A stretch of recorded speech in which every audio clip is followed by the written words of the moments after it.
How to fix Snapchat messages. Hello guys, so first thing, open the settings on your phone, go to the apps manager.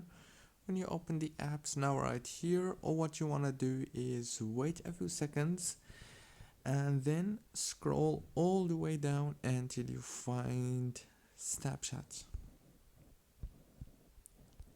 Like this, click on force stop and then click on the storage.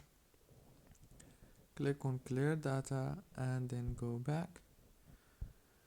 Click on the data usage here, make sure to enable all these options and then go back to the home page.